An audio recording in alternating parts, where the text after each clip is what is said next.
merintis itu. Dan 1926 upaya itu dilakukan bersamaan dengan Muhammadiyah sampai ke Irian 1926 dengan Minangkabau bareng-barengan. Nah, tercatat di data pimpinan pusat Muhammadiyah PCM yang pertama kali berdiri 1928. Saya kira ini satu di antara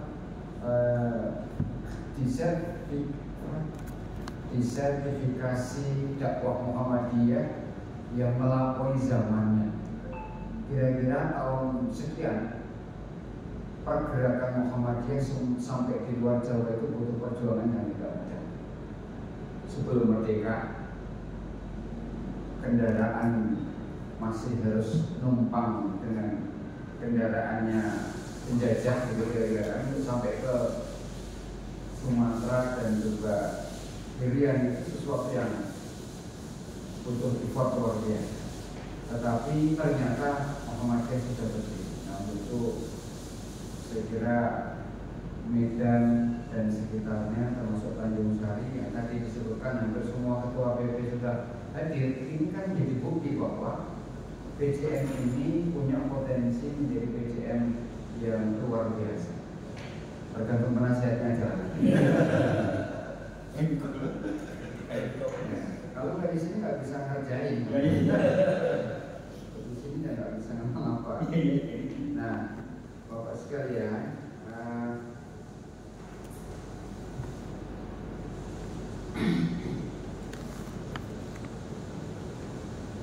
jadi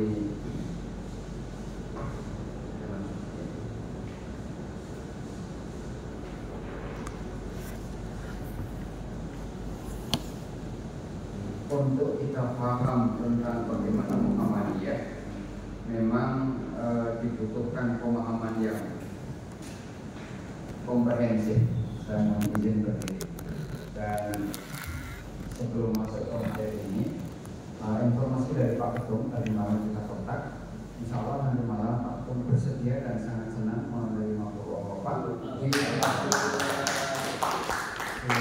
sela-sela beliau nanti selesai pada saat memberikan sambutan di berdiam Buya Syafi'i di Salam Ida.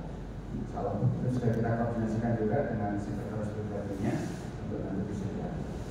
Nah, mudah-mudahan menjadi motivasi yang luar biasa untuk kita semua ya, untuk melangkah lebih jauh. Oke, nah fokus untuk cabang unggul seperti apa dan bagaimana nanti setelah ini gitu ya. Nah sekarang kita mencoba Bapak Ibu sekalian berawal dari sebuah pertanyaan, seberapa yakin kita, seberapa yakin sesungguhnya kita masing-masing ini meyakini dokumen Muhammadiyah yang ada dalam MADN paragraf terakhir. Saya yakin Bapak semua sudah hafal. Paragraf terakhir Muqaddimah Anggaran Dasar Muhammadiyah. Kalau saya tanya penasihat tidak bisa ya malu karena dulu ujiannya Muhammadiyah ada di sini. Sama Pak Jindar Tamimi di sebelah ini. Nah, jadi di paragraf terakhir itu pernyataan resmi Muqaddimah Anggaran Dasar dengan persyarikatan Muhammadiyah ini mudah-mudahan umat Islam diantarkan ke pintu gerbang surga jannah. Nah, pertanyaannya seberapa yakin dengan dokumen ini? Jawab nih Pak Patri, 100% atau 200%? Kira-kira mungkin enggak kita dalam kondisi dan situasi seperti ini diantarkan ke depan pintu gerbang surga jannah. Ini kembali kepada kita. Atau layakkah sesungguhnya kita pimpinan ini menjadi orang yang kemudian dihantarkan lebih dulu dengan kita bersyarikat di Muhammadiyah ini di depan pintu gerbang surga jannah. Itu tentu yang bisa menjawab yang kita masing-masing. dan Allah yang tahu persis kita akan meletakkan di mana sesungguhnya tujuan akhir persyarikatan.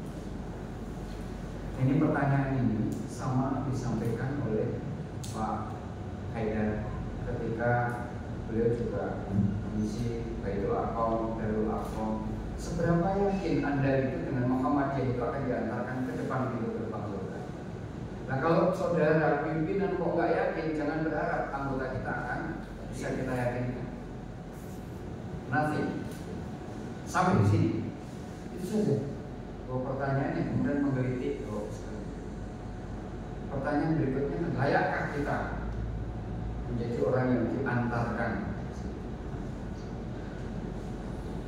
Memang dalam Bapak Ibu sekalian, Bapak sekalian Bapak Ibu, dan harus kita benahi bersama apalagi kita sebagai pimpinan.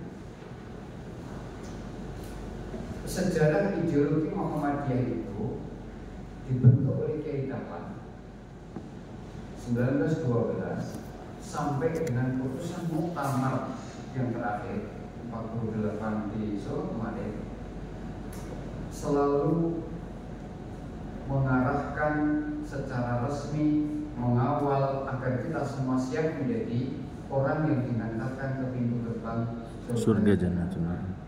Mari nanti kita buktikan dengan skema ini. Saya ngajar di pasca sarjana UMS, ngajar juga di pasca sarjana Universitas Ahmad Dahlan, ngajar di UAD untuk memberikan penjelasan ini. Saya ngambil semester atau 7 kali pertemuan untuk bisa selesai. Nah, kali ini kita akan ramu kira-kira 1 jam saja.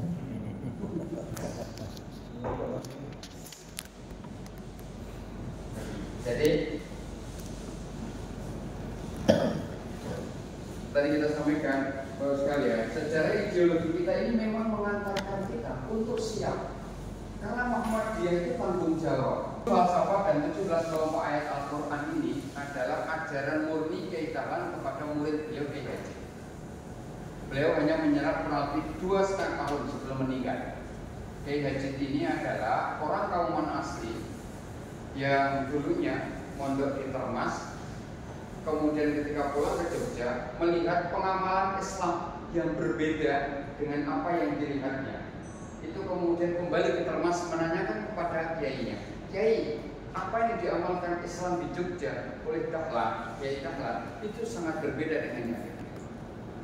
Beliau cerita banyak tentang bagaimana Kiai Dahlan membawa umat selama kurang lebih berapa tahun Bapak Ibu? 1912 sampai dengan 1920, 18 tahun. Banyak sekali amal-amal usaha, banyak sekali yang berkembang. Muhammadiyah mendirikan mana-mana.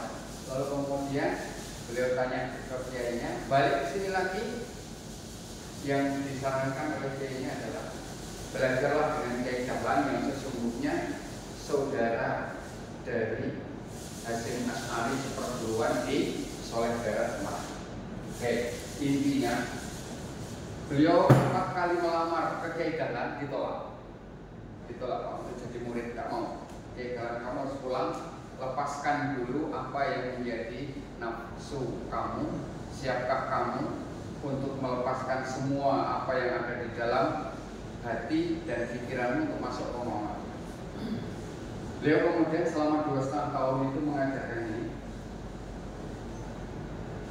Poin pertamanya adalah Al-Jatsiyah ayat 23. Afara'aitahu manittakhadha ilahahu hawa.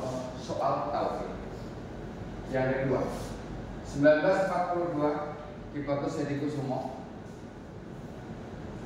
merancang sebuah preambul Muhammadiyah yang dalam perjalanannya beliau kemudian ditugaskan di Jakarta untuk menyusun pembukaan UUD 45. Jadi sesungguhnya beliau Kibatus Hadikusumo mengawali Muqaddimah anggaran dasar dibandingkan dengan pembukaan UUD 45. Maka isinya sama, mirip sekali nanti kalau terutama pada susunan-susunan sistematika. Poin pertama, Muqaddimah Anggaran Dasar Muhammadiyah. Ada 7 paragraf. Ada yang sudah pernah baca atau yang sudah hafal? Bapak Ketua. Poin pertamanya, hidup manusia berdasarkan tauhid, tunduk, patuh dan beribadah hanya pada Allah. Berarti ada benang merah. Ayat yang pertama kali diajarkan keidaran kepada Ajin adalah soal akidah. Ki Bagus Hadikusumo di sini setelah mencermati ini, setelah mencermati fenomena, maka kemudian disusun Muqaddimah 7 paragraf. Paragraf pertamanya soal tauhid. Nah, memahami ideologi Muhammadiyah secara konseptual tidak bisa diimplementasikan sebelum ada strategi. Strategi inilah yang kemudian digunakan agar Muqaddimah falsafah semua ini bisa diimplementasikan dalam kehidupan. Satu di antara langkah ini adalah 1938 disusun apa yang disebut dengan 12 langkah Muhammadiyah. Kalau yang namanya 12 langkah berarti ada berapa langkah? Ya 12. Langkah pertamanya. Langkah pertamanya apa? Sudah pernah melihat 12 langkah? Kalau Tapak Suci sudah. Memperdalam masuknya iman. That's right. Artinya apa? Memang ada benang merah yang kuat ternyata soal akidah. Baru 3 dokumen. Coba mari kita lihat. Ini nggak cepat karena waktu kita. Implementasi ideologi setelah strateginya kemudian memperdalam masuknya iman, maka di dalam implementasinya di sini ada contoh PHIWN, HPT, wacana, fatwa, keputusan organisasi, visi dan karakter bangsa yang tergabung dalam Darul Ahdi wa Syahadah. Bapak Ibu sekalian, kita lihat satu di antaranya. Misalnya HPT. Himpunan HPT bab yang pertama kali adalah bab nikah atau bab waris atau bab iman atau bab sholat? Beriman. PHIWN barangkali asal dalam kehidupan pribadi, ya kan? Keluarga, apa yang kemudian tercantum dalam kehidupan pribadi?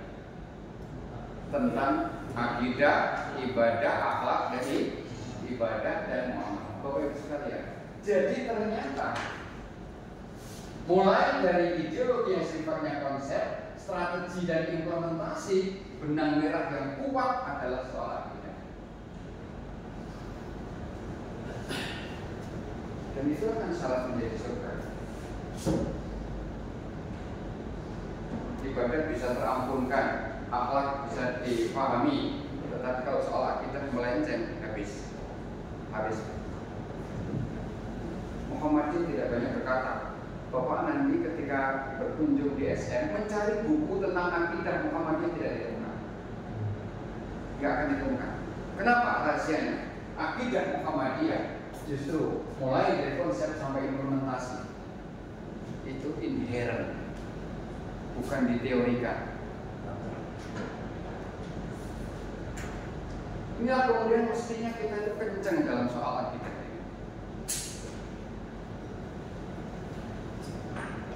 Maaf, teman-teman sekalian, orang bisa mengatakan Muhammadiyah Wahabi dalam soal akidah.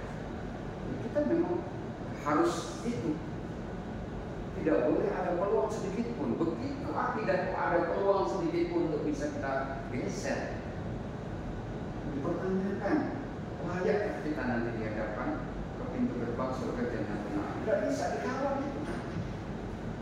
Maka akidah ini utuh dalam bahasa yang saya terima dari Pak Jindar tentang Muhammadiyah yang kita diajar 4 tahun. Akidah kita harus gembleng, tidak boleh gempil. Gembleng itu apa ya? Utuh, gak ada cacat sedikit pun sebisa mungkin. Dan itu diwujudkan Muhammadiyah dari sejak kehidupan sampai dengan putusan muktamar yang terakhir. Putusan muktamar terakhir apa Bapak Ibu sekalian? Islam berkemajuan. Ada 5 karakter penting dalam Islam berkemajuan. 5 karakter Islam berkemajuan itu Yang pertama al-mabni 'ala tauhid, ar-ruju' ila Qur'an wa sunnah, ihya wal istiyad wa tajdid, tanmiyatul wasatiyah, tahqiq rahmatan lil alamin. Mari kita bangun sama-sama. 1, 2, 3. Jadi yang pertama adalah al-mabni 'ala tauhid. Konsistensi Muhammadiyah mengantarkan warganya umat Islam ke pintu gerbang itu ternyata tidak main-main. Dan ini hanya diselami oleh kita yang menjadi pimpinan. Kalau anggota mungkin nggak sampai segitunya. Anggota mah nanti pada level ini kalau sudah anggota sekali. Bagaimana HPT mengatakan soal ibadah? Bagaimana HPT soal iman? Bagaimana PHIWM berpolitik, berseni budaya yang sedang viral, boleh apa enggak nyanyi? Kalau semalam itu berarti boleh apa ya? Boleh aja, dia kan enggak ada masalah. Selama itu kemudian membangkitkan irah kebaikan, tidak membawa pada kemaksiatan, tidak membawa pada kerusakan. Tadi malam sangat nyaman suasananya, yang lebih akrab, ya kan? Yang dingin jadi panas, kira-kira. Jadi tidak ada persoalan. Loh, Muhammadiyah sangat fleksibel. Artinya kita tidak melanggar dan tidak melupakan akidah. Tapi Bapak sekalian, kalau kita cermati ini semua luar biasa. Dan ini memang hanya di ranah pimpinan. Di baik doa kaum ini harus ditekan. Jadi kalau soal akidah memang tidak tahu menawar. Ya kita paham ketika COVID, Muhammadiyah kemudian membuat ibadah dengan model berjarak ya. Itu nanti di wilayah manhaj, ini wilayah manhaj. Wilayah manhaj itu di sini nanti. Wilayah manhaj. Jadi kajian ini sedikit kita jelaskan secara umum. Muhammadiyah itu bisa didekati dari sisi sejarah, amal usaha Muhammadiyah, organisasi manajemennya, ideologi ini mengambil peran penting yang cukup banyak di antara sarang laba-laba yang kita gunakan memahami. Kenapa? Karena dengan ideologi inilah Muhammadiyah bertahan 100 tahun lebih. Tanpa ideologi, Muhammadiyah sudah selesai dan itu banyak diperlihatkan organisasi lain. Selesai sudah. Tapi Muhammadiyah di circle tahun abad keduanya justru tidak semakin menurun, tapi justru semakin kira-kira apa rasanya kalau kita diskusi ideologi yang cukup banyak mempengaruhi perjalanan persyarikatan kita itu, inilah yang kemudian menjadikan kita Muhammadiyah, persyarikatan, harokah kita ini terus berkembang. Ini soal ideologis. Nah, pada aspek apa kira-kira yang kemudian nanti kita estafeta ini tidak berhenti. Terlebih Tanjung Sari, saya dengar tadi malam dari Ustaz Takom, Tanjung Sari ini memang PCM yang katakanlah kalau di Medan nggak ada yang nggak kenal karena amal usahanya yang luar biasa. Dan ini kan sebuah potensi. Kira-kira kalau sekalian, ke depan kalau semua amal usaha ini dipegang tanpa ideologi, apa yang terjadi? Itu saja. Kalau itu semua tidak dikelola dengan ideologi yang kuat dalam Muhammadiyah, kira-kira bertahan berapa periode? Maka bentrok, saling berebut, saling ingin mengakui sisi saya yang paling banyak berperan di situ, kira-kira. Nah itu contohnya juga sudah ada. Nah, maka ikatan kita ada di yang paling kuat adalah ideologi. Kita diskusi kira-kira untuk mempertahankan ini semuanya, hal yang paling penting kita membangun kebersamaan pimpinan itu dengan naskah atau dengan hal apa agar pertama PCN, yang kedua amal usaha, yang ketiga keberlangsungan, yang keempat penyempurnaan amal usaha ini betul-betul jalan. Kita diskusinya di situ Pak. Mau kira-kira apa yang kemudian bisa kita lakukan? Pak Ketua dulu, agar bisa mempertahankan kembang usaha, agar bisa kita PCM ini kayak Muhammadiyah maju, ya. Pilihan-pilihan. Penguatan ideologi karena di sini memang sangat fundamental,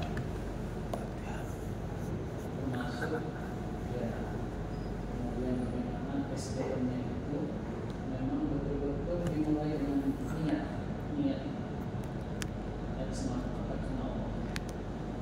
Kalau semuanya memang pada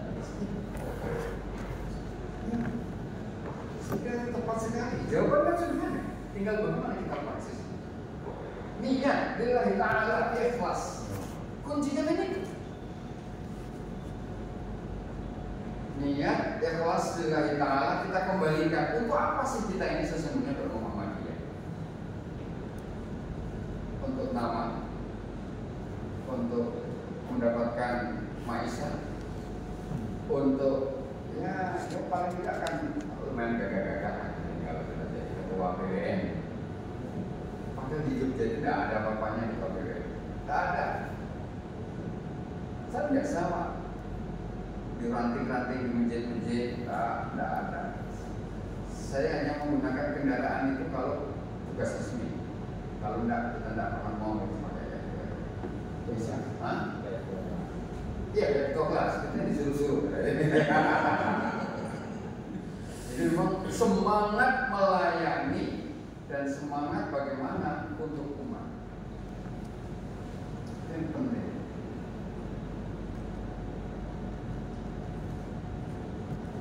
Kiai Dahlan kan pernah ketika Jumat menyampaikan, mengumumkan di masjid, Bapak sekalian silakan nanti setelah asar Jumat hari ini datang ke rumah. Sudah pulang, setelah Jumat beliau menyiapkan semua yang disiapkan apa Bapak sekalian. Bapak semuanya. Kan mau apa namanya, sepeda dia keluarkan, meja ruang tamu dikeluarkan, baju batik dan jas yang beliau punya terbaik dikeluarkan di depan rumah. Peralatan-peralatan yang mewah dan berharga saat itu dikeluarkan di depan rumah. Maka kemudian ketika selesai sholat asar, beliau berjamaah. Beberapa jamaah yang tampaknya memperhatikan apa yang disampaikan datang berdiri-diri ke Kiai mau kemana? Apakah Kiai mau pindah? Tidak, saya tidak mau pindah. Saya keluarkan barang-barang ini akan saya lelang dan saya akan sampaikan hasilnya untuk menghidupi guru yang mengajar di sekolah kita yang 3 bulan belum. Kita punya contoh Kiai Dahlan seperti itu. Saya kira beliau yang pantas untuk dihantarkan ke pintu gerbang surga Jannatul Na'im. Niatan yang begini inilah yang kemudian harus kita jaga, kita tanamkan. Tentu tidak cukup, harus kita praktekkan.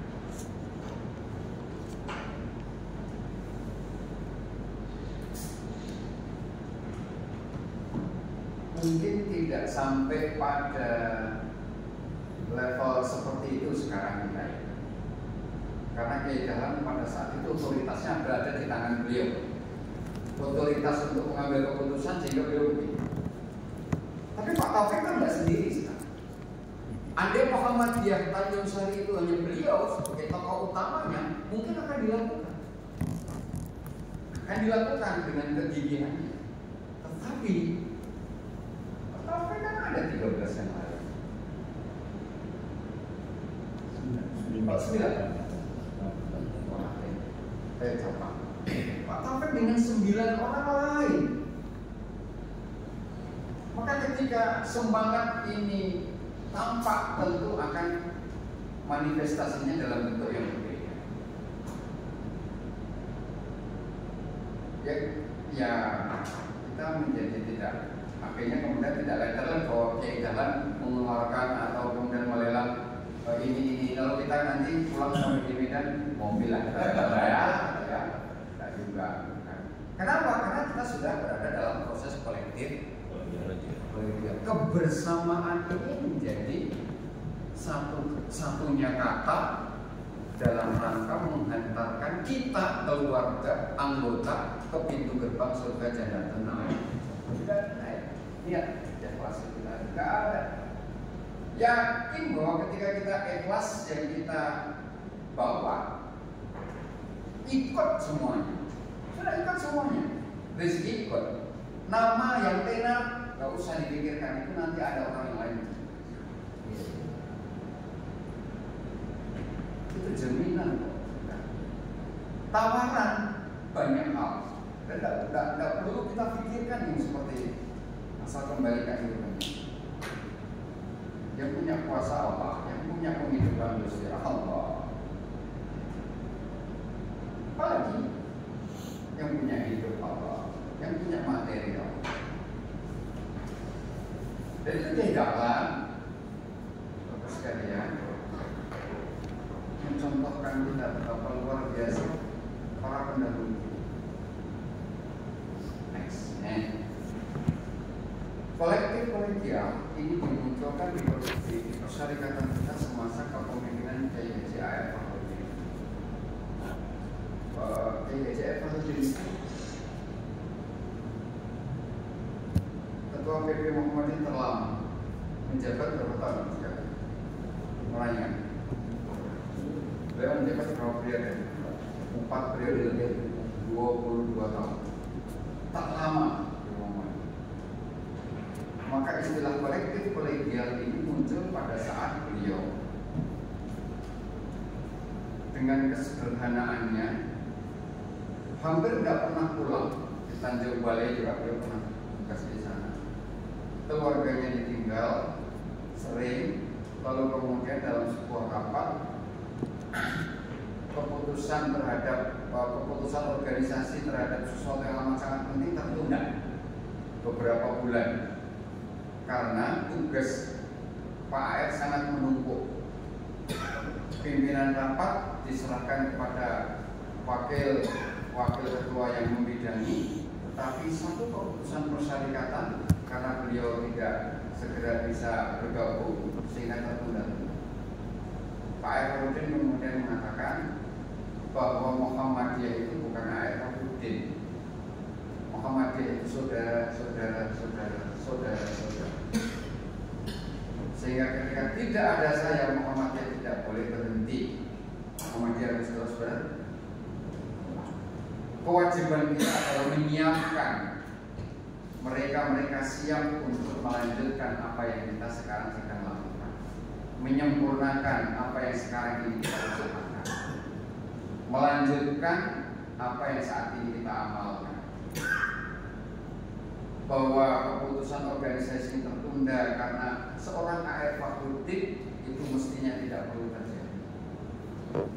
Di Muhammadiyah harus dimunculkanlah kolektif keputusan jika sudah diambil dalam musyawarah, maka itulah yang harus dijadikan panglima.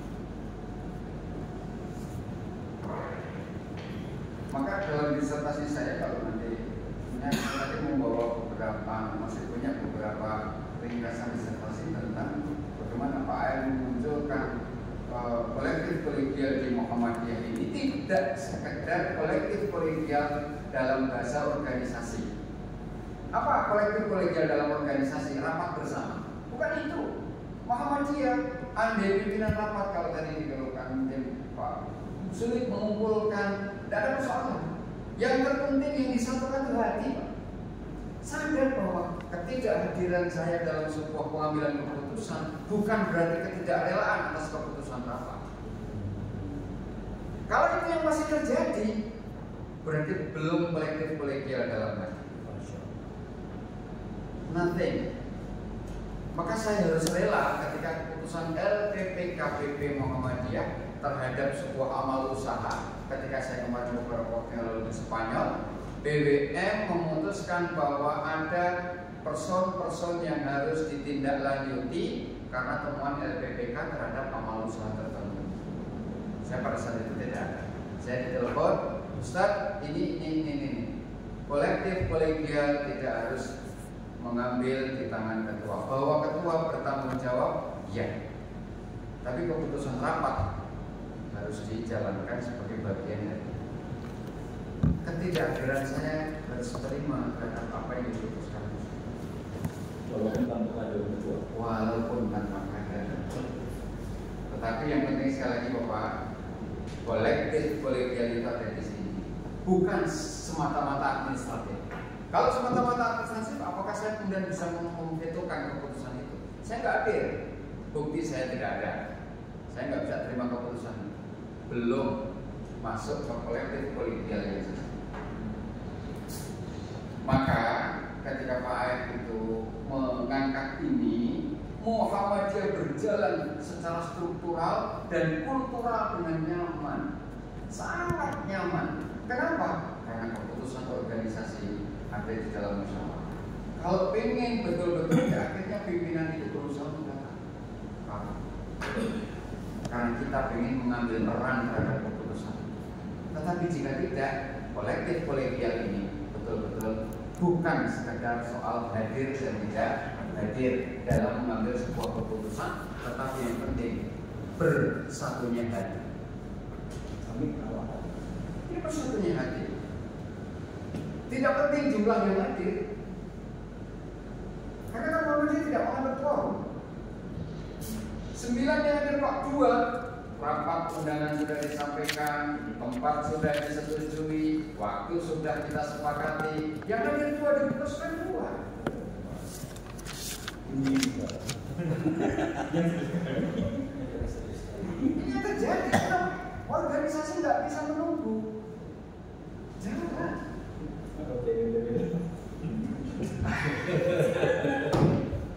Tapi kalau yang hadir 2 atau tidak quorum, bagaimana? Muhammadiyah tidak kenal quorum.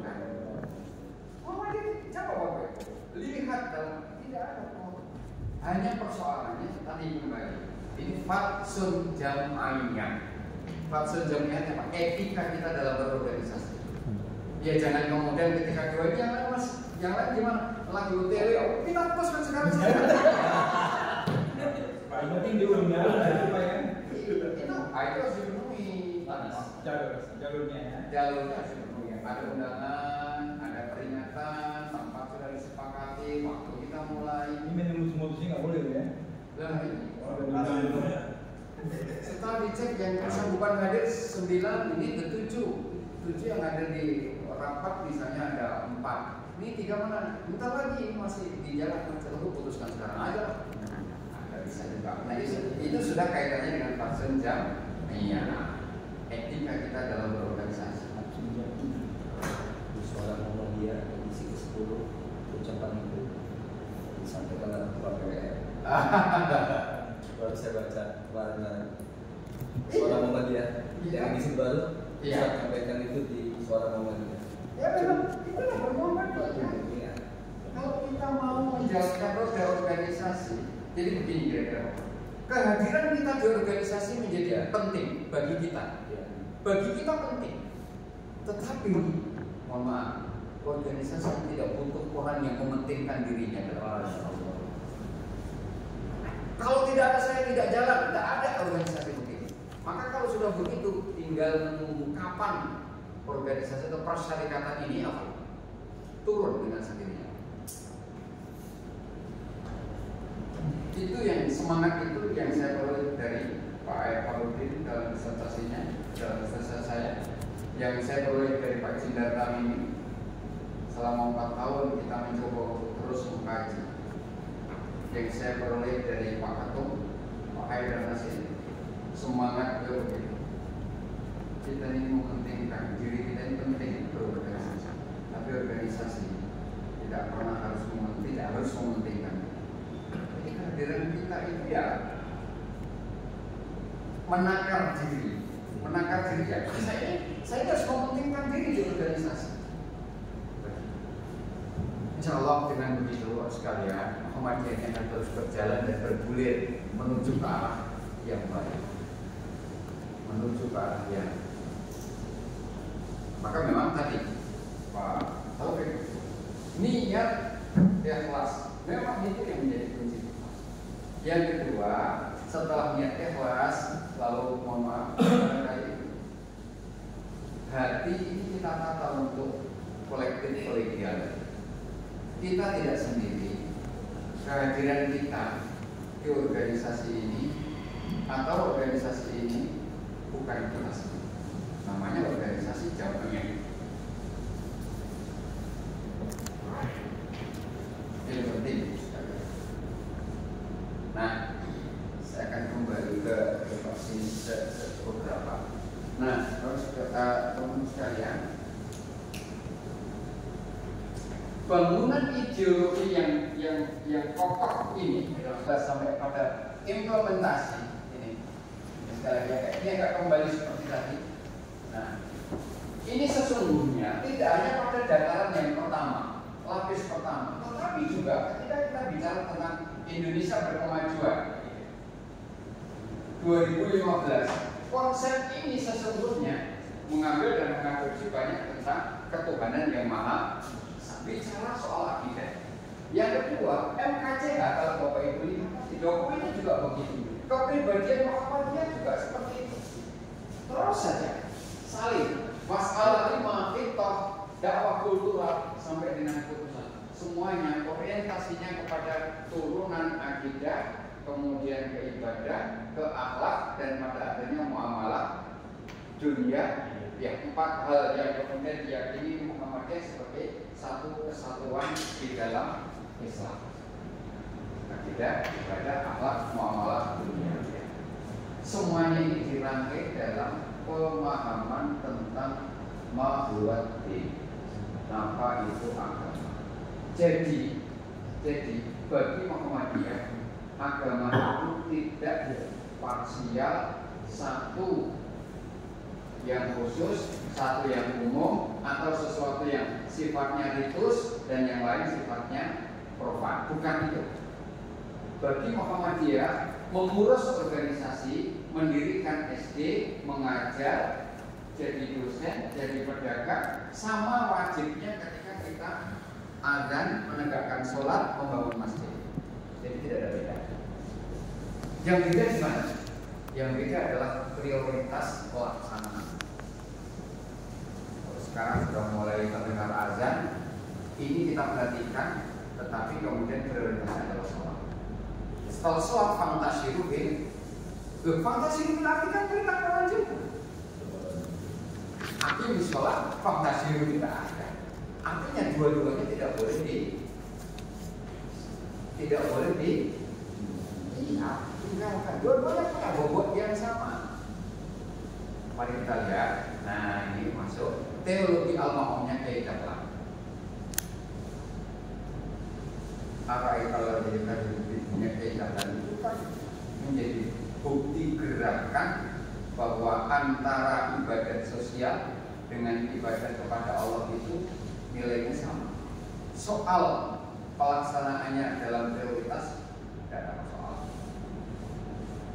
Ya kan, sholat Jumat kan tidak nudiya di sholat ini yaumil jumu'ati fas'au ila dzikrillahi wa darul. Tetapi tidak boleh berhenti sampai situ. Fa idza qudiyatis sholatu fantasir. Urusan itu selesai, kita harus bertebaran kembali. Nah, ketika teologi al-ma'um dipraktekkan ke Dahlan, maka berkembanglah amal usaha Muhammadiyah hingga ini yang tidak terbendung. Yang luar biasa. Nanti Tanjung Salim yang pertama pergi ke Australia, melihat Muhammadiyah di sana, kan? Bisa. Berikan. Sudah. Ya, insya Allah nanti beberapa bulan lagi berkesempatan. Mestinya kemarin saya ke Spanyol 11 hari, 12 hari. Kita punya misi internasionalisasi Muhammadiyah, menjalin 5 MOU bersama dengan 5 universitas Spanyol. Kemudian ke beberapa yayasan Islam. Karena Spanyol itu kan umat Islamnya terbanyak nomor 8 di dunia. Ternyata punya banyak kan. Terus yang kita kerjasama. Mestinya Juli besok ke Cina. Saya berharap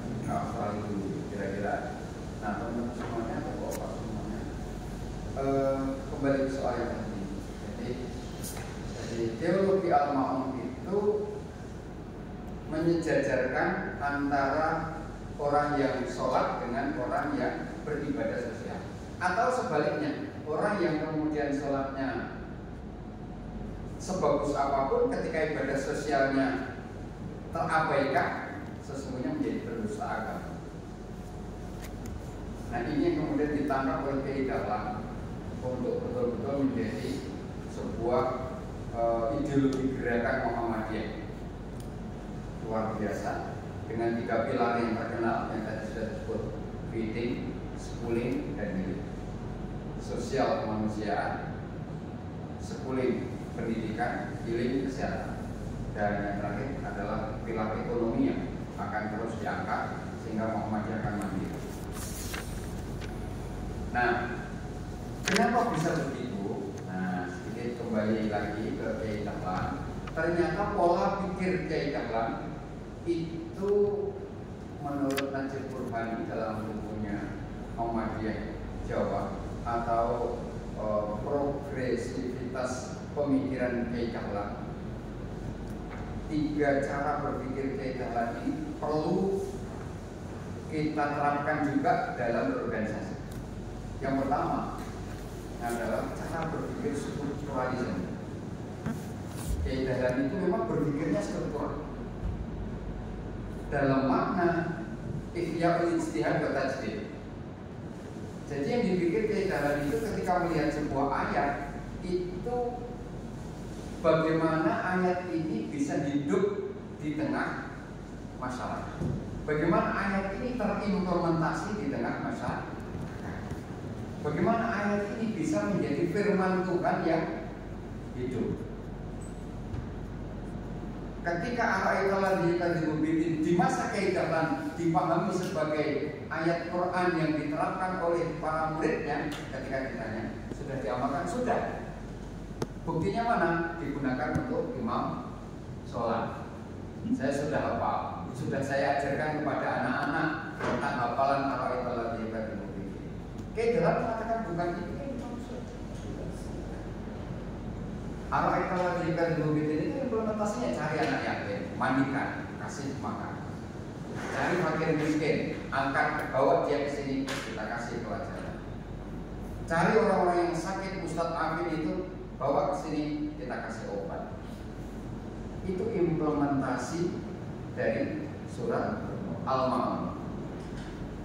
Maka kreativitas Kiai Dahlan di awal itu luar biasa. Coba kita bisa bayangkan, negara belum ada, orang belum berpikir tentang sekolah, kiai masih berpikir tentang ngaji Quran ya. Deres, apa deres itu ya? Baca saja kan? Deres kan baca saja. Cara baca Quran. Tapi Kiai Dahlan sudah melangkah jauh mengamalkan Al-Quran. Itu sebuah lompatan berpikir. Quantum thinking Kiai Dahlan itu sudah melampaui zamannya. Jadi maka ketika Kiai Dahlan dikatakan sebagai Kiai kafir, itu adalah konsekuensi logis. Ketika kiai-kiai pada saat itu belum mampu menerjemahkan Quran sampai pada implementasi, bagaimana mungkin Kiai Dahlan memberikan obat kalau tidak belajar? Beliau masih belajar kepada Belanda yang sudah ada panggilan. Dokternya dipanggil, susternya dipanggil, tolong orang ini diobati. Maka Kiai kafir itu ya sudah memang konsekuensi. Bagaimana mungkin mau memandaikan, memberikan ilmu pengetahuan yang lebih banyak, sementara Kiai Dahlan juga nggak bisa matematika, geografi tidak kuat, ilmu alamnya tidak kuat, maka dia mengambil guru dari orang-orang yang mampu, budi utama didatangi. Nah, lompatan itulah yang kemudian cara berpikir itulah yang kemudian membedakan Kiai Dahlan dengan kiai-kiai lain pada saat. Maka menurut Najib Burhani beliau menjadi orang yang cara berpikirnya harus paling. Acuannya adalah ikhyaul ijtihad wa tajdid. Tepat lagi ketika memaknai tajdid itu dengan 5 pemaknaan. Tamkiniyah, takwiyah, takdimiyah, tanwiriyah, dan terakhir tujuan yang paling akhir adalah tahrifiyah. Pola berpikir yang luar biasa. Tamkiniyah memberdayakan. Kalau kita lihat pola berpikir di jalan sampai sekarang Muhammadiyah ini kan gennya memberdayakan. Nggak sadar kita Pak, memberdayakan INN, memberdayakan apa masyarakat melalui majelis-majelis. Itu adalah gen yang diturunkan cara berpikirnya Pak. Maka kalau kemudian tidak heran Pak Alfian Darmawan atau kemudian memberikan julukan jangan antipati kalau Muhammadiyah itu juga dahlanisme atau dahlaniyah. Kenapa? Cara berpikir perserikatan ini sedikit banyak dipengaruhi dengan cara berpikir keidatan. Strukturalisme tadi memberdayakan, yang kedua menguatkan. Itu kan istilah-istilah yang digemari perserikatan. Dan itu dilakukan biasa. Takdimiyah memajukan. Bahkan dalam statutennya Muhammadiyah di awal itu memajukan hal agama. Itu sudah jauh sebelum merdeka. Muhammadiyah punya statuten luar biasa. Tadi tamkiniyah, takwiyah ya menguatkan. Takdimiyah memajukan. Yang keempat tanwiriyah. Ini sudah jamak kita tanwir kita mencerahkan. Ini kan kata kalimat-kalimat ini sudah menjadi kalimat yang familiar di organisasi kan? Memberdayakan, menguatkan, memajukan, mencerahkan. Nah, Muhammadiyah dalam proses yang kelima menuju kepada tahriyah. Bagaimana kita ini berpikir supaya menjadi orang yang merdeka. Pemikiran yang merdeka ini Buya Syafi'i Ma'arif adalah orang yang menjadi kiblat bagaimana menjadi orang merdeka. Beliau, saya mempersamai beliau kurang lebih dari tahun 2008 pasca gempa Jogja yang sangat menyebabkan sampai wafat beliau.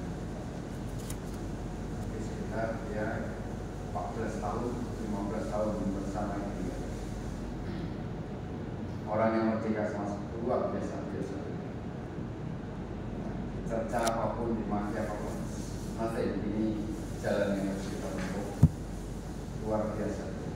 Allah ya, Bapak sekalian, tahriyah mandiri. Nah itu kalau kemudian Christopher dan Nakamura, seorang sosiolog dari Amerika dan Jepang ya, memberikan komentar Muhammadiyah seperti apa? Ya, jalan terbaik untuk menuju kemandirian. Dan sesungguhnya Muhammadiyah kan diusulkan Nobel di PBB, hanya belum menjadi nasibnya, tapi sudah menjadi kandidat untuk mendapatkan Nobel di PBB sebagai sebuah organisasi yang progresif, organisasi yang luar biasa pemikirannya, yang itu sesungguhnya adalah gen cara berpikirnya kayak apa. Apa pentingnya bagi PCM nanti kita sampaikan. Yang kedua, cara berpikirnya dalam pragmatisme dalam arti dan dalam makna yang sesungguhnya. Pragmatis, berfaedah. Maka Muhammadiyah itu seringnya rapat jauh lebih lama ketimbang pelaksanaan program.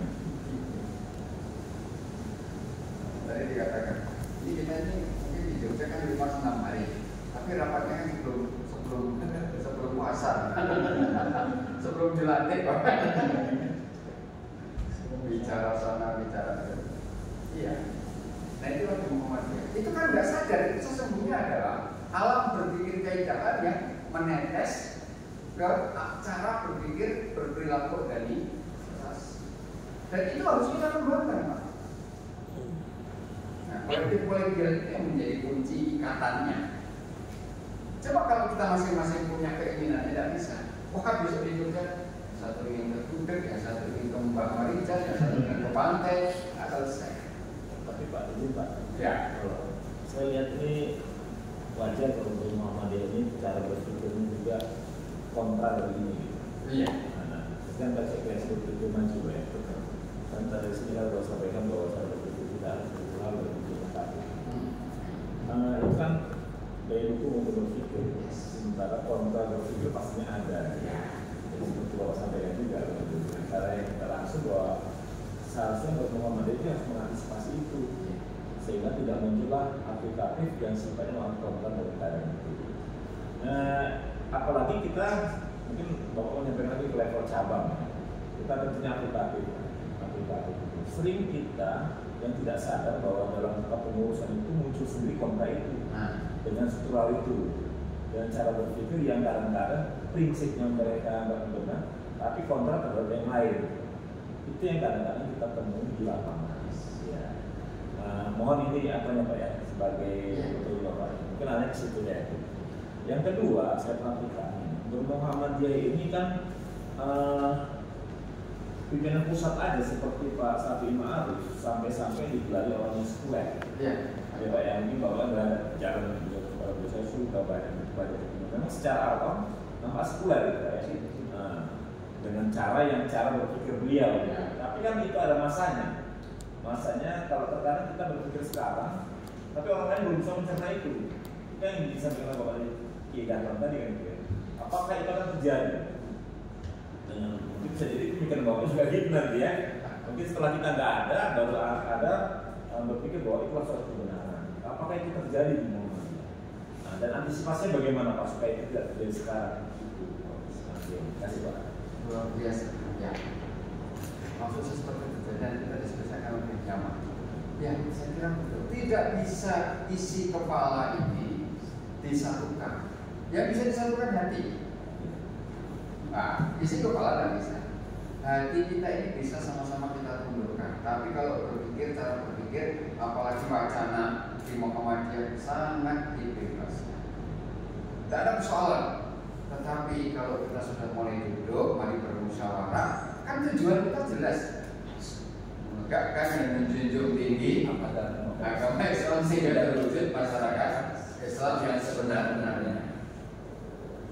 Dan Bapak sekalian, tugas persyarikatan yang ada di bapak-bapak ini adalah menghantarkan anggotanya menuju kemana?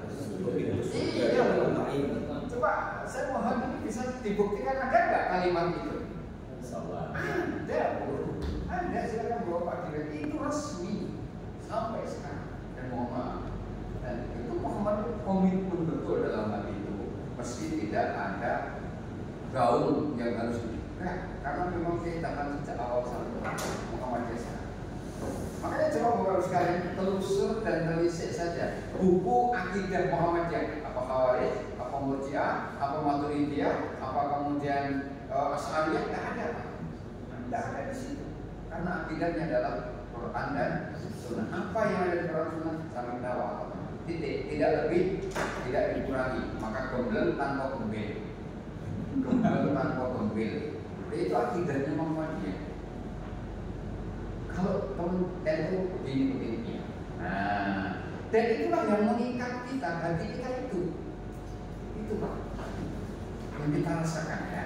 Artinya kalau insya Allah akidah kita lurus, Bismillah seperti niat yang betul-betul kita lakukan, cara berpikir, dialog, menyampaikan perbedaan pendapat selama masih di rapat bebas, sangat bebas.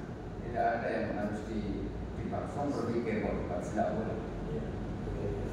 Perbedaan di meja rapat, yes, Ada sih. itu asas boleh lah, asasnya boleh. Tetapi begitu mari pimpinan sudah mengatakan, mari kita ambil keputusan. Selesai. Ya, pasti tidak semuanya dipuaskan. Tetapi keputusan itu insya Allah lebih baik dengan kolektif-kolektiannya tadi, dengan kebersamaan tadi dibandingkan keputusan yang sifatnya sendiri. Keputusan jamaah lebih bisa dipertanggungjawabkan dibanding keputusan pribadi. Nah, kalau sudah ada keputusan, maka fatsun jamiah masuk. Etika kita berorganisasi untuk tunduk pada regulasi keputusan. Di Muhammadiyah itu berbagi. Bapak Ibu masih ingat nggak ketika Luqman Harun dengan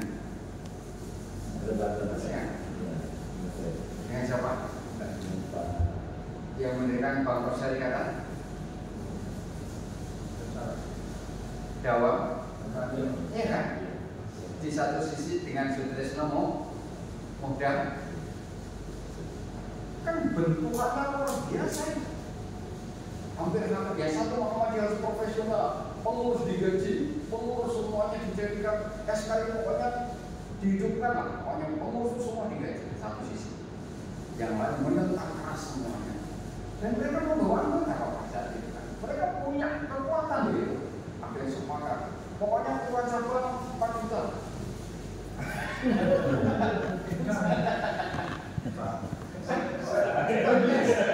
Sekejap punya siap aja. Dia tujuh. PP 10 juta, BBM 7 juta misalnya. Dia pada saat itu sudah mulai muncul kan? Muncul ini. Tapi satu sisi tidak bisa, Muhammadiyah bukan keras. Biasa. Dua-duanya diberhentikan. Keputusan mengatakan, saudara Lukman Tarun Anda pulang, saudara terus kemudian Anda berhenti. Dua-duanya saat ini demisioner dulu. Nek wis do paham tentang keputusan Muhammadiyah, rapat diambil sudah selesai. Ya yang lain akhirnya kok kembali. Muhammadiyah jalan. Bukan tidak susah, bukan tidak mudah kalau mengambil.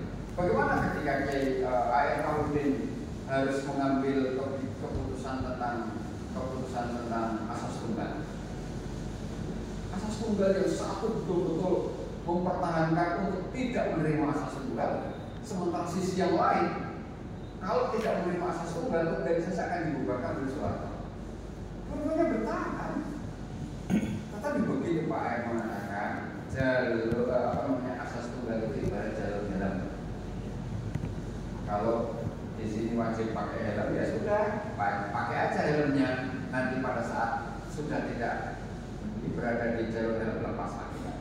Dan betul, begitu reformasi kan tidak ada lagi asas tunggal yang menjadi satu-satunya ketentuan untuk menjadi asas sebuah organisasi. Lepaskan kembali kepada Quran dan Sunnah. Artinya apa sekalian? Dinamika organisasi tentang wacana, perbedaan pandangan, pikiran akan selalu ada. Karena kita nggak pernah masing-masing beda, ayahnya beda, ibunya beda, makanannya juga beda, gajinya beda, istrinya beda. Jangankan kita yang jauh berbeda latar belakang, anak kita yang kembar saja. Iya. Istri beda. Istri beda. Atau ini beda. Sama, beda. Beda kali ya. Yang diteruskan. Istrinya apa kali? Terkait dengan ideologi ini sangat menarik karena memang kita kan ini langsung mencontohkan di PCM kita. Ya. Kita ada 7 ranting, ada beberapa majelis di PCM. Tadi yang disampaikan Pak Taufik, semua kita niat ikhlas, kemudian Muhammadiyah itu yang memang masih sangat minim di pemahaman itu. Nah, terkait dengan langkah-langkah kita di PCM yang besar itu menyamarkan bahwa tujuan itu sama. Ini apakah Baitul Arqam itu sebelah sekali atau memang kajian-kajian sifatnya kita pengajian pimpinan diharuskan rutin. Karena yang saya lihat ini kembali lagi kepada mungkin ya di Aisyah. Saya kan di Aisyah. Kebanyakan guru-guru itu hanya menghambat status pengajian Aisyah aja gitu. Dan memang itu diharuskan mempunyai TKTM, kemudian ngaji nanti jam 3 sore dan mau selesai Ustaz baru datang guru-guru itu kita absen. Apakah ada regulasi ketika Selasa itu kurikulum yang guru-guru itu bisa ngaji, atau memang kita buat saja sebuah metode dari PCM bahwa mereka itu maisahnya di situ, tapi mereka tahu betul bahwa itu Muhammadiyah, gerakan dakwah. Nah itu yang terkait, apalagi dengan PRI juga 7 ranting itu. Kadang-kadang kita agak gimana gitu dengan mereka yang niatnya itu, padahal kita juga ada di ranting, tapi ada ranting semua, Ustaz. Ada ranting semua yang memang disitulah akar rumput itu. Nah gitu Ustaz. Jadi ya itu PR pertama, bagaimana kita menyatukan niat bermuhammadiyah sehingga gerak kita ini landasannya sama, atau setidak-tidaknya mulai dipahami bahwa kita akan bergerak dengan nilai-nilai yang sama. Jadi kajian-kajian ini menjadi penting, khususnya pimpinan. Maka di Muhammadiyah itu kan ada pengajian pimpinan. Kalau kemudian istilahnya pindah kajian pimpinan. Tapi juga ada pengajian anggota. Pengajian anggota itu sifatnya umum. Maka kalau anggota diajak berpikir begini, tidak nyambung. Tapi ini tadi mulai dari sini sampai ke sini tadi jalurnya ada benang merah akidah tadi. Itu yang kita. Ternyata kita itu beban kita itu membawa anggota ke surga, Pak. Pak tahu ya. Nah kalau amanah kita ini membawa ke surga, kan artinya kita sendiri tahu jalannya kemana. Jalan kita ke surga, jalan menuju ke surga, pimpinan kan harus tahu. Ya mau tidak mau. Ada kajian kelas, nanti terus pemahamannya terus kita tingkatkan. Itu kemudian ya hanya bisa apa? Dengan begitu upaya untuk membersamakan dan mempertahankan hati itu kalau masih pada level organisasi, ya sesungguhnya administratif selesai. Tapi sebenarnya berorganisasi berjamaah itu menjamakkan, mengumpulkan yang sesungguhnya adalah hati. Kalau hatinya sudah kumpul, sudah nyaman. Gerak langkah kita itu sudah. Bahwa ada dinamika tidak mungkin tidak. Tarik aku. Masih jauh kan? Kalau kata ngambil istilah Pak Gusaman, kalau saya ngomong apa sih ngomongin sana interogir banyak kali ini. Tapi nggak apa-apa. Dinamika. Berdinamika itu pasti harus ada. Kalau enggak ya kita memang nggak hidup. Selesai kehidupan kita. Nah, sekalian ini tadi semuanya yang kuncinya kan agama. Pemahaman kita terhadap agama itulah yang kemudian menjadikan kita ibaratnya lebih baik. Nah, ini memang kemudian tidak sekedar hanya kita paham agama menurut perspektif Muhammadiyah itu apa, tetapi kemudian nanti sampai pada bagaimana memimpinkan agama untuk diri sendiri, keluarga dan anggota. Nah, berikutnya nanti berkaitan dengan soal Senin minggunya. Agama ini kita bawa semuanya ini. Nanti Islam berkemajuan dalam bahasa bisa dengan adin al-fadhara, yaitu agama yang membumi untuk memberi jalan keluar atau solusi atas persoalan masyarakat. Jadi, adalah kira-kira gitu.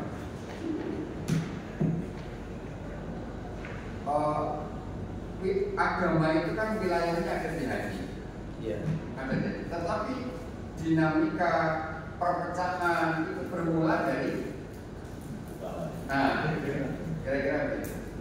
Nah, kalau agama itu hadir, maka sesungguhnya kita bisa memberikan solusi atas perpecahan. Kita bisa memberikan jalan keluar atas perbedaan. Itu di hati, di agama itu. Maka pengetahuan agama menurut pemahaman Muhammadiyah itu menjadi penting bagi pimpinan, terutama bagi pimpinan. Bahkan nanti, mohon maaf sekali, kalau di level anggota, takbir, niat ibadah, niat sholat itu juga implementasinya tidak semua sama. Tapi di pimpinan harus paham, ternyata mestinya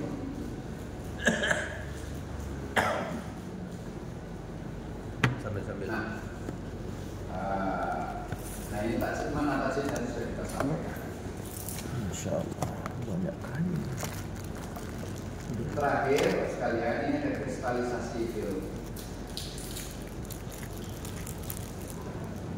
Jadi pentingnya ideologi Muhammadiyah yang harus dipahami oleh seorang pimpinan yang semangat kolektif-kolektiannya tidak boleh kita di Muhammadiyah yang betul-betul kita jaga, karena memang Muhammadiyah itu bagian dari ideologi Islam, menjadi bagian dari ideologi Islam. Apa ciri-cirinya ideologi itu? Kan satu, punya dokumen resmi. Muhammadiyah sudah. Ya kalau Islam berarti Quran dan Sunnah itu kan resmi, sandaran kuat untuk melakukan misi. Itu ciri ideologi pertama. Yang kedua, memiliki sistem perkaderan. Islam ada, Muhammadiyah ada, ideologi kapitalis ada, ideologi komunisme ada. Mereka punya cara dan sistem bagaimana membuat perkaderan. Itu ciri dari ideologi. Yang ketiga, ada pola perekrutan anggota. Ya, dakwah tadi. Kalau Muhammadiyah baik refreshing video Darul itu kan pola-pola memperbanyak, memperkuat kaderisasi dan keanggotaan. Kemudian memang Muhammadiyah itu sekaligus sebagai ideologi, karena di samping bagian dari ideologi Islam, tapi sekaligus ideologi keyakinan. Buktinya apa? Ya kira-kira beginilah. Kalau Muhammadiyah dijelekkan atau disudutkan, tentu kita hatinya mulai tergerak. Ada apa kok Muhammadiyah dihidupkan? Nah, ini artinya ada sesuatu yang sudah masuk dalam hati kita sebagai ideologi, sebagai identitas gerakan, ya jelas. Karena Muhammadiyah memang menjadi identitas gerakan kita. Kan Muhammadiyah yang Muhammadiyah, kalau Muhammadiyah yang campur dengan Munu atau Musa atau yang lain-lain, tetapi Muhammadiyah itu. Kemudian menjadi reformis modernis, ideologi yang mengantarkan kita ini mampu menjawab persoalan kekinian. Jadi berkembang, ya jelas. Jadi bahwa alam ini manusia itu berkembang, maka Muhammadiyah hadir dalam rangka menjawab sesuatu yang sifatnya reformis dan modernis. Ideologi Muhammadiyah itu jadi cita-cita, menjadi cara pandang, dan sekaligus kitab garis perjuangan. Nah itulah kristalisasi 6 ideologi Muhammadiyah yang mestinya ini oleh pimpinan setidak-tidaknya mulai dimengerti, bahwa berorganisasi itu tidak sekedar mohon maaf rapat berkumpul dilantik, apalagi model ada cabang atau ranting atau cabang lain yang kemudian kumpul itu hanya 5 kali. Pertama, pramuktamar, persiapan untuk mengurus penggembira. Yang kedua, muscak, kumpul ketemu lagi dalam rangka mengganti pengurus baru. Yang ketiga, setelah muscak menyusun program 5 tahun ke depan. Ya, ini yang ketiga, rapat ketiga. Rapat keempat, persiapan muktamar lagi. Karena sudah 5 tahun, dan yang kelima mengutus penggembira. Jadi muter. Jadi kalau cabang-cabang ini modelnya begini, ya nggak usah punya harapan. Dan saya pikir Tanjung Sari nggak begitu, karena amal usahanya banyak. Kalau itu yang dilakukan oleh PCN Tanjung Sari, nggak mungkin amal usahanya banyak. Karena amal usaha itu butuh pencermatan, amal usaha itu butuh pengawalan, amal usaha itu butuh dikawal dengan ideologi tadi. Ini sebenarnya penting juga kepada para kepala sekolah, rektor. Jadi kalau para rektor, para wakil rektor, dekan, memang mereka kan yang di depan berkaitan dengan soal ideologi. Kalau nggak kelihatan bermuhammadiyah ideologinya, ya sudah. Selesai. Selesai. Jadi mereka ya ibarat kapal nanti tidak sampai pelabuhan. Nah, saya kira itu Bapak sekalian. Monggo. Ya. Izin Pak, ini karena memang momentumnya sangat langka dan luar biasa, kami sangat berbahagia dan bangga sekali bisa hadir di ruang pimpinan pusat Muhammadiyah ini, apalagi kita upgrading dan bisa berdiskusi ya Pak. Izin yang pertama mengenai Baitul Arqam atau kaderisasi di kita di Muhammadiyah. Karena saya juga dari pemuda Muhammadiyah, dari IMM juga dulu. Kaderisasinya itu memang ada, kalau dulu di pemuda itu ada melati tunas, melati dewasa, dan sekarang memang mungkin ada perubahan nomenklatur ya di namanya ya. Nah kemudian di IMM juga itu ada masa ta'aruf, Darul Arqam Dasar, Madiyah, Paripurna begitu ya. Nah beberapa kali yang kita ikuti di Muhammadiyah itu hanya Baitul Arqam saja. Jadi ketika pimpinan ranting Muhammadiyah, kalau programnya cabang dulu sebelum kami pimpinan cabangnya, yaitu namanya ya Baitul Arqam. Nah, jadi Baitul Arqam yang dilakukan satu periodisasi itu ada 2 atau 3 kali, itu ya sama, materinya sama, kontennya sama, mungkin bahkan beberapa kali orang yang membawakan yang memimpin atau modnya gitu ya, itu juga instrukturnya sama itu juga gitu. Nah, maksudnya kaderisasi kita di Muhammadiyah ini kesempatan emas ya rasa kita bertanya, dan ini akan kita bawa oleh-olehnya pulang ke Medan gitu, bahwa seperti apa kaderisasinya itu. Bahkan ada memang yang pimpinan ranting dia nggak pernah Baitul Arqam, bahkan di level pimpinan cabang ada juga dia masuk ke dalam unsur pimpinan cabang majelis belum juga Baitul Arqam gitu. Bukan yang sekarang, maksudnya ini yang lalu. Kalau ada yang sekarang ya mungkin bisa juga di Baitul Arqam lah. Enggak, maksudnya itu Pak. Artinya di situ kan semua ada ideologi dan sebagainya lah yang memang kita harus tanamkan kepada pimpinan-pimpinan mulai dari level akar rumput. Nah, ini yang selalu ketika kita bertanya di level instrukturnya Baitul Arqam, apa nih follow up-nya habis ini gitu. Untuk yang sudah Baitul Arqam yang di level pimpinan kita, apalagi nih yang kita lakukan. Jadi yang udah Baitul Arqam dia nggak mau lagi ikut Baitul Arqam karena aku kan udah pernah ikut Baitul Arqam. Yang lain lah yang ikut Baitul Arqam karena nanti yang diikutkan di sana itu juga materinya. Yang kedua Pak, itu maksud saya itu yang di Muhammadiyah yang Baitul Arqamnya. Kemudian yang kedua itu untuk niat tadi kembali, niat dan keikhlasan yang disampaikan oleh Pak Ketua Cabang tadi. Di ranting dulu saya 17 tahun Pak pimpinan ranting. Memang dari pemuda saya nggak pernah mau. Dari mulai komisariat pun ketika ditawari ke cabang saya nggak pernah mau. Kenapa? Ini pun cabang ini baru ini nyalon dan masuk pula gitu Pak. Jadi memang keinginan untuk naik itu nggak ada karena mungkin sulit untuk menjaga diri untuk tetap ikhlas tadi Pak. Contoh di Dahlan saja hidup ilah Muhammadiyah, jangan cari kehidupan di Muhammadiyah. Tapi dulu ada juga pimpinan cabang kita sebelum yang sekarang Pak, hidup ilah Muhammadiyah, tapi rugilah masa orang NU dan Al-Wasliyah yang ngambil kehidupan di Muhammadiyah. Seperti disampaikan tadi oleh penanya sebelumnya, dia punya kartu nomor baku tapi dia ngaji juga enggak di Muhammadiyah gitu. Dan dia malah ketua perwiritan malahan gitu Pak. Iya Pak. Jadi pimpinan di AUM pula begitu. Nah, ini yang menurut kita agak lucu. Sehingga akhirnya salah kaprah kalau saya bilang. Tadi yang Bapak sampaikan, yang 2 orang tadi minta gaji pimpinan pusat sekian, wilayah dipulangkan gitu ya, atau diberhentikan. Nah, itu sebuah tindakan yang luar biasa kalau saya bilang untuk mempertahankan khitahnya Muhammadiyah.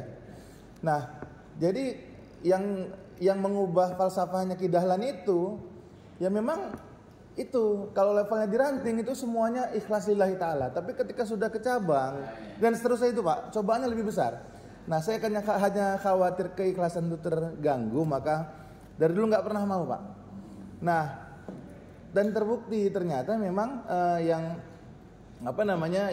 kita tahu orang yang mengubah falsafah itu mulai mempersiapkan aumnya dipimpin oleh masuk gitu ke dalam level keluarga dan sebagainya gitu. Nah, ini maksudnya yang sama-sama jadi pekerjaan rumah kita di Muhammadiyah. Ketika sudah lama bermuhammadiyah, merasa akulah yang membangun. Kalau udah akulah ini kan udah luar biasa ini Pak. Jadi semuanya ingin dikuasai gitu. Jadi termasuk Mas Arkom itu minta ketika dia hijrah ke Jogja, bisa Yudis menggantikan abang di PWPM masa itu. Saya menolak. Jadi saya termasuk yang menolak memang.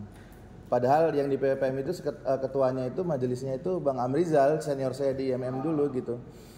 Dan sekarang masuk majelis pimpinan pusat juga di periode yang sekarang. Nah, ini saya rasa yang perlu mungkin akar rumput tadi fahamkan bahwa hari ini ya panggilan kita itu panggilan seperti apa? Apakah dakwah fillah gitu ya? Atau memang ya itu tadi dakwah tapi maisahnya juga tetap terjaga gitu misalnya. Nah, karena ya itu sih Pak, saya rasa khawatirnya nanti ketika dakwah kita bercampur dengan hal-hal yang mungkin menurut kita level bolehnya itu seperti apa Pak, yang nggak bolehnya itu seperti apa. Mungkin itulah di kawan-kawan yang supaya ke depan ya Muhammadiyah tetap terjaga gitu. Itu aja mungkin Pak dari saya. Baik, terima kasih. Sekiranya yang terakhir untuk menjadi jawab kita. Pak Jamal sudah tahu? Belum ya. 10.15. Ini terlalu dingin, mungkin minta supaya agak kedingin ya? Enggak. Oh mungkin ketua. Ya, itu dinaikkan aja. Ya. Oke. Mungkin 10 PK itu lebih besar. Baik. Jadi memang Muhammadiyah juga tidak ingin berbuat zalim tentunya. Ketika siapapun yang siapapun yang kemudian bergabung dan bersama menghabiskan waktu, tenaga, pikiran di Muhammadiyah dan berkemampuan Muhammadiyah untuk menyangga dan memberikan tegaknya kehidupan seseorang, maka itu akan diberikan. Ya, secara profesi, ketika orang mengajar jadi dosen di UM atau di PTMA, tentu dia akan mendapatkan haknya secara profesi. Ya. Yang tidak, itu kan ketika kita menjadi anggota, menjadi pimpinan, menggunakan dan memanfaatkan jabatan pimpinan itu untuk menambah pundi-pundi keuntungan dan atau memanfaatkan itu sebagai kesempatan. Nah ini yang kemudian akan menjadikan performa kita sebagai pimpinan itu kemudian tidak menjadi baik di depan para pimpinan anggota yang lain. Ketika kita sudah menyatakan diri bergabung sebagai pimpinan persyarikatan, yang harus kita siapkan bahwa kita tidak akan digaji. Sini terus. Tidak akan mendapatkan gaji ujroh imbalan per bulan, kan tidak ada. Tetapi ketika ada kerja kinerja yang memang secara struktur, secara organisasi sudah ditetapkan, contoh. Oh Pak, tentu ketika menjadi panitia muktamar lah, kira-kira ya, bekerja sekian bulan, menyisihkan waktu di luar pekerjaan yang biasa. Lalu ada uang lelah, itu bukan dalam rangka menambah, tetapi ya itu menjadi hak kita. Tentu kemampuan persyarikatan akan disesuaikan atau akan menyesuaikan. Nah, bagaimana menjaga hati supaya kita ikhlas terkait dengan persoalan seperti itu? Saya teringat nasihat Buya Hadir ya. Dia sampaikan ke saya waktu itu ada. Dia memanggil saya selalu ada karena pokoknya beda, dan beliau menyampaikan yang boleh mengambil Buya selain anak saya, mau mengambil Buya selain anak saya ini kamu. Itu dia. Jadi ada soal ikhlas itu tidak ada kaitannya dengan soal isi tas atau isi amplop. Saya tanya dulu, kenapa dia? Kamu perhatikan orang yang ikhlas diberi dan tidak diberi tidak ada perbedaan cara kerja. Ada atau tidak ada KR itu tidak membedakan semangat kerja atau semangat dakwahnya di Muhammadiyah. Itu bukan ikhlas. Kalau keikhlasanmu itu tergantung kepada isi tas, amplop, maka sesungguhnya kamu pertanyakan kembali kesiapan kamu di Muhammadiyah.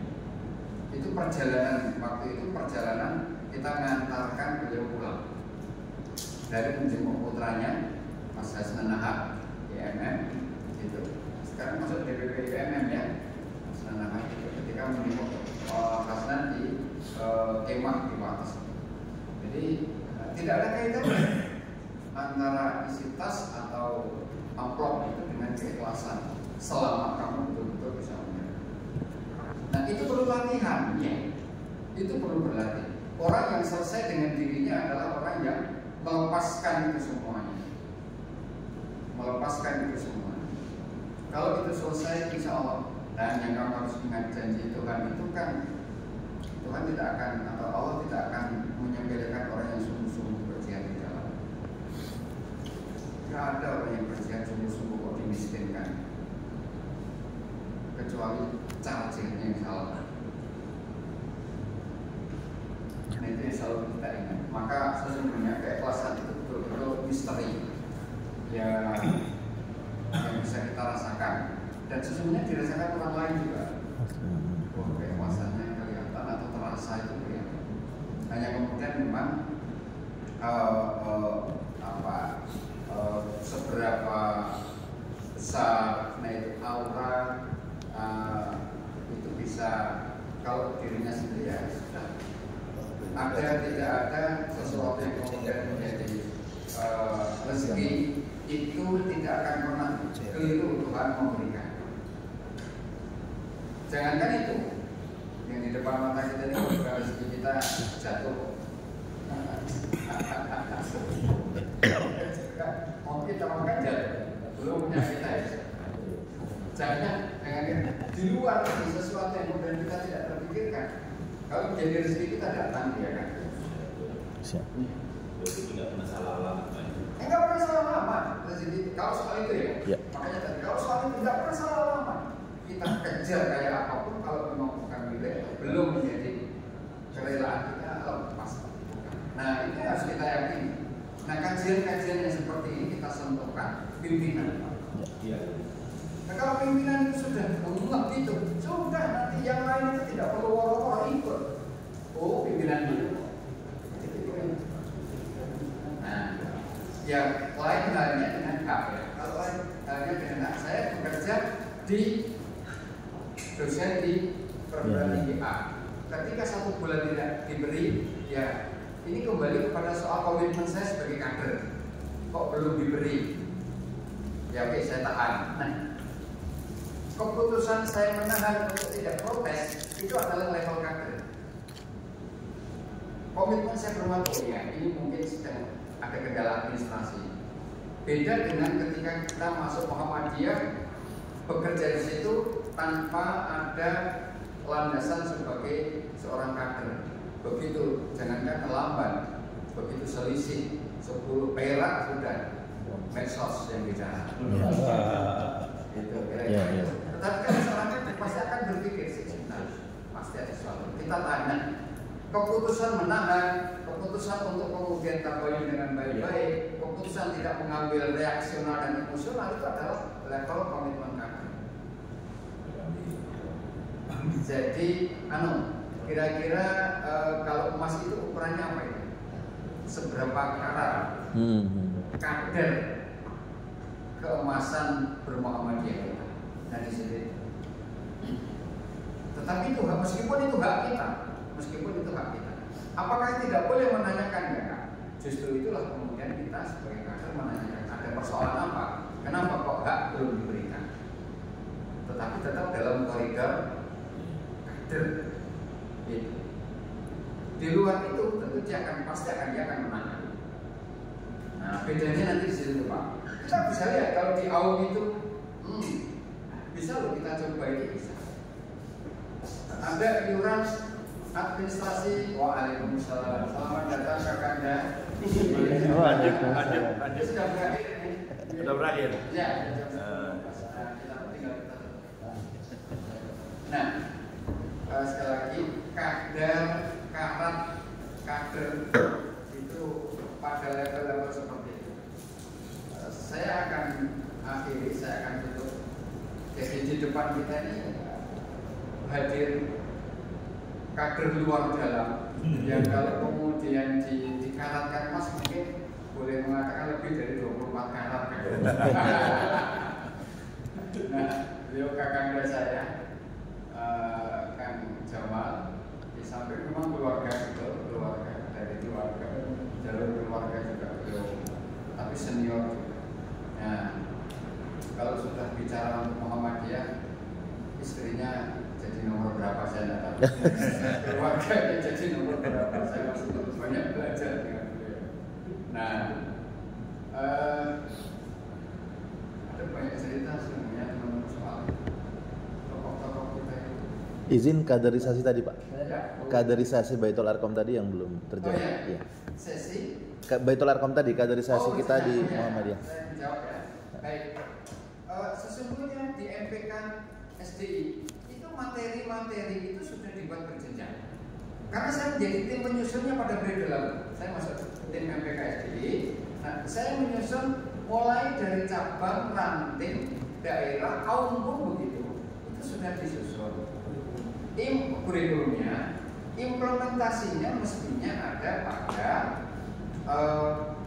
instruktur yang diadakan di tingkat PP untuk wilayah mengadakan pelatihan LI untuk daerah, mestinya di situ. Nah, nanti kalau mohon maaf, belum sampai di cabang, berarti ada yang berhenti di daerah. Sekarang MPK SDI sudah menyiapkan sudah menyiapkan semacam aplikasi untuk bisa melihat ini BA di cabang materinya apa, BA di daerah materinya apa, itu sudah bisa dilihat. Artinya ketika kita, saya Baitul Arkom Madya tingkatnya apa, itu disini sudah ada. Karena begitu selesai sertifikat itu nanti langsung didaftarkan. Artinya lagi begitu didaftarkan Baitul Arkom tingkat A, B, C, kemudian di situ materinya sudah ada. Ketika seseorang itu mau ikut lagi, mestinya sudah tidak mengulang kembali. Iya. Dia levelnya sudah naik. Nah itu di aplikasi di MPK SPP sudah kemarin sudah di launching, dan kebetulan sekarang saya tidak lagi di MPK PP tapi di Majelis Taklim PP, sehingga itu nanti bisa dilakukan. Itu ya. Siap. Oke, saya kira begitu. Itu lagi Pak Ustaz. Oh, masih ada. Oke. Kejar center tadi itu. Oh iya, tapi di dulu. Terima kasih Pak, tadi semua pada nanya bagian saya juga memang sungguh jauh perbedaannya Pak ketika kita mengintegrasi dan berbicara jauh berbeda mungkin kita sendiri itu. Kalau saya lihat juga di Medan ya saya merasa kadang-kadang benturan begini. Ketika kita ingin bersama-sama melakukan sesuatu, ada sebagian teman itu yang kurang pas dan tidak memahami dengan hasil rapat itu. Mungkin minimnya pengetahuan secara kita lupa. Jadi hari ini kalau saya semakin dicekoki lagi, tapi atau mungkin dengan kali juga yang melihat pegangan yang saya buat tadi, memang berat Pak rasanya, berat karena yang bicara itu hati ikhlas hati itu. Karena saya pernah juga ngomong ke teman-teman yang di Bandung itu, apakah kita masih mau mengaji lagi ketika kita sudah tidak jadi pimpinan lagi atau kita menjadi pimpinan apa? Itulah ujian sesungguhnya siapa kita masih mau lagi atau karena saya baru sowan lah mantan ketua. Jadi dan sekarang ini kan kita tidak Pak. kendala yang saya sampaikan itu pada teman-teman ini. Kadang-kadang tadi, ayolah kita ngaji dalam menjalankan itu, karena cabang ini Pak, ini kita ada pengajian Kemis Pak, Kemis itu untuk yang datang itu orang wilayah, orang daerah itu, dan memang khusus ditujukan masalah keberanian. Tapi berat Pak, kadang-kadang ada 9 kita harapkan, kadang-kadang cuma ada 2. Jadi ramuan atau apa yang buat supaya saya ngomong, kami ini ngomong soal punya cabang ini bisa didengar, atau berkaitan dengan amalan saya atau dengan apa Pak itu kan, itu kan semacam ada contohnya itulah sebenarnya. Jadi kayaknya hari ini tergugah gitu ya, saya nggak apa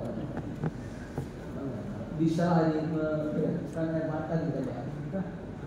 Sesungguhnya sangat luar biasa sekali untuk mengatakan kita itu bisa ke surga jannah itu Pak. Itulah yang kami harapkan, penguatan itulah yang harus kita terus bangun di teman-teman ini supaya kita benar-benar menjadi tujuan itu. Jadi ini kami berterima kasih sekali lah bisa seperti ini. Terima kasih Pak. Ya, memang orang tidak boleh dipertentangkan antara Muhammadiyah dengan Islam. Iya, itu kata hati. Hati yang bicara. Islam dan Muhammadiyah tidak boleh dipertentangkan. Ketika kita berislam, ya hakikatnya kita bermuhammadiyah menurut keyakinan kita. Dan ketika kita niat bermuhammadiyah, ya bismillah, inilah Islam. Tidak boleh dihadap-hadapkan. Dan Bapak sudah betul artinya terus menjaga semangat dan mengupayakan agar semangat itu bisa menginspirasi yang lain. Ini tidak mudah. Dan di Muhammadiyah sesungguhnya dicontohkan cukup banyak. Pak Haidar Nasir itu kalau Ramadan beliau khusyuk mendengarkan ceramah tarawih di masjid. Karena saya isi beberapa ketua-ketua cabang dan majelis mengisi, beliau juga ikut tarawih, beliau juga mendengarkan sampai selesai.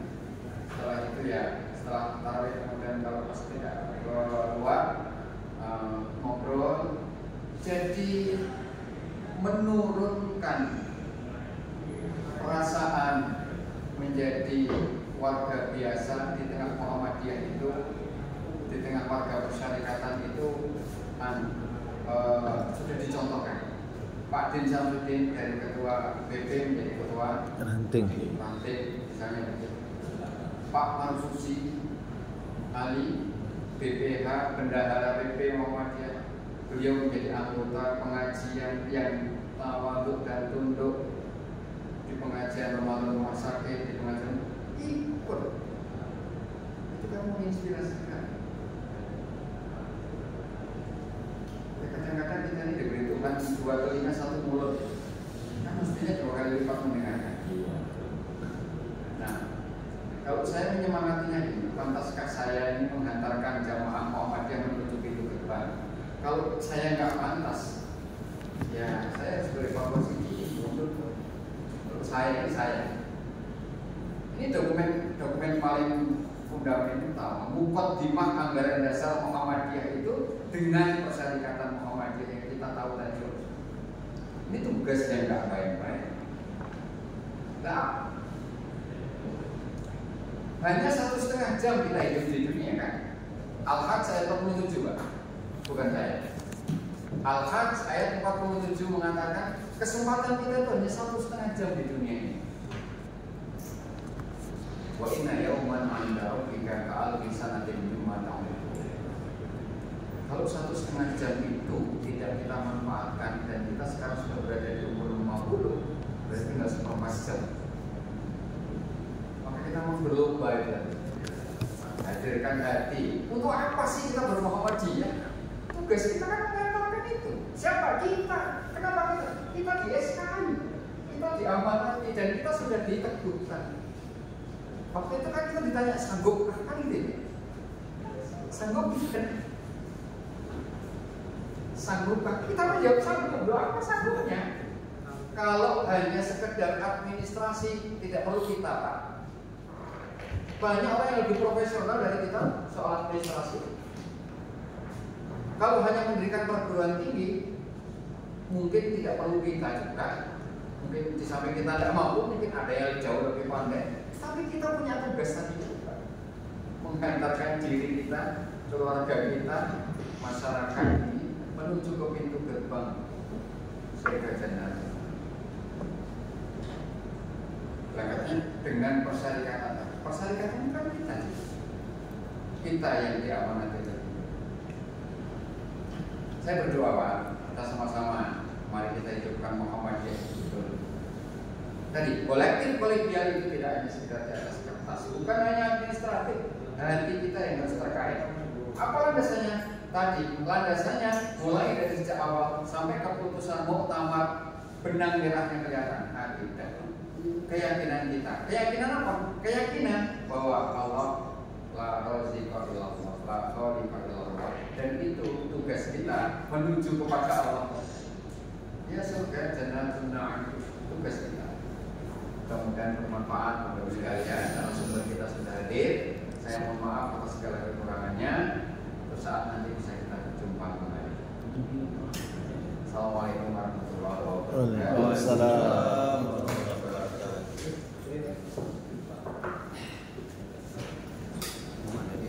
Terima kasih. Kami ucapkan kepada Ustaz Muhammad Anda yang telah menyampaikan sesi materi pada pagi hari ini. Sebenarnya nampaknya kita masih malam-malam tadi pada kan. Banyak tapi karena waktu juga dan masalah saya pula sebagai moderator mau dilanjutkan enggak kan? Karena zaman mantan polisi dia agak takut juga saya untuk melanjutkan ya kita tunggu juga sesi